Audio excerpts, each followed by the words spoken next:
let us recap our knowledge on engine failure during cruise. Two engines are needed for the plane to fly at a certain height. When one fails, you lose 50% power. Therefore, the ability for the plane to maintain the height it is flying is compromised. Even if you put the remaining engine on maximum continuous thrust, MCT, the plane's speed will reduce if you continue to remain at that height. So for safety, to make sure that the aircraft speed does not go below green dot, you have to descend.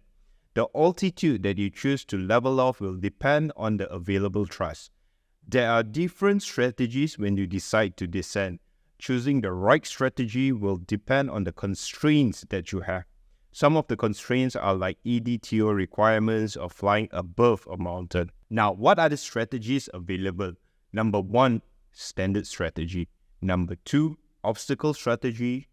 And number 3, fixed speed strategy. So different strategies will have different ceiling heights.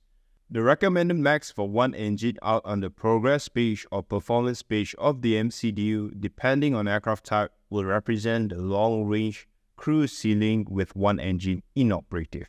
This LRC height will correspond to the standard strategy.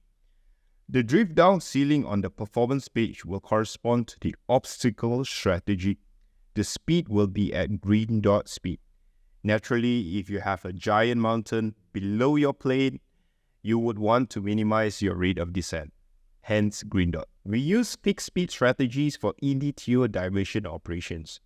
So let us look closely at the 3 strategies and discuss on when do we apply them. When do we use standard strategy? Simple. We use it when you are not flying above a tall mountain or not conducting EDTO operations. You will need to select a speed or mark target. Question is, what speed do you choose? Okay, remember that one of your engine is kaput. Common sense will tell you that you would try to start it. In this case, the speed you choose will have to be within the stabilized windmill engine relight in-flight envelope. The speed or Mach number will depend on your aircraft type, and the strategies you choose are not cast in stone. Let's say you are flying above a mountain, so you choose the obstacle strategy to minimize your loss of height while flying away from the mountain. Once clear of the mountain, you can go back to your standard or fixed speed strategy. Your airline will come up with the appropriate guideline. I repeat, the obstacle strategy is descending at green dot speed until you clear the obstacle or until you reach the drift down ceiling. Why green dot? This speed gives us the best lift to drag ratio speed and the best aerodynamic efficiency. You get more flying distance while losing minimum height.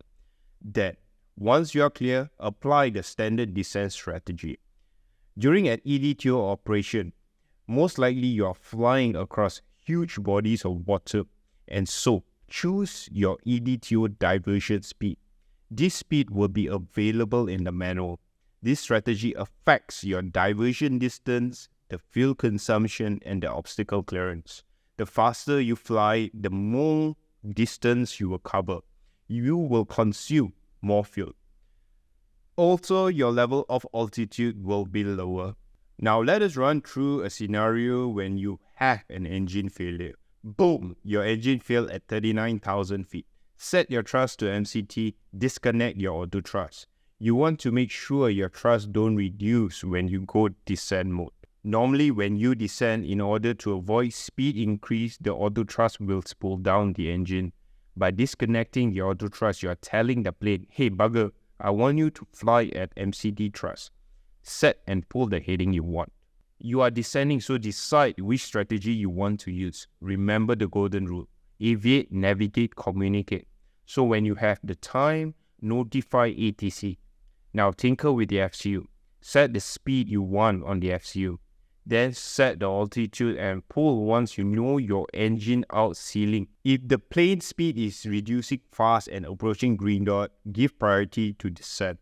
Don't hesitate. We want to make sure that your aircraft speed is above green dot. As you are approaching the drift down height you want, the rate of descent will suddenly reduce significantly. So, in order to maintain a descent rate, select minus 500 feet per minute on the FCU. Engage back the auto thrust. Make sure that there are no obstacles around you. In summary, if an engine fails above your long-range cruise ceiling, fly with maximum continuous thrust on the remaining engine. Adjust your heading. Decide what is the height that you want to drift down to. When appropriate, talk to ATC, they are lonely. And initiate your descent at green dot speed the latest. Select your speed and then your altitude on the FCU. You can check out my video Engine Failure in Cruise where I dive deeper into the strategies.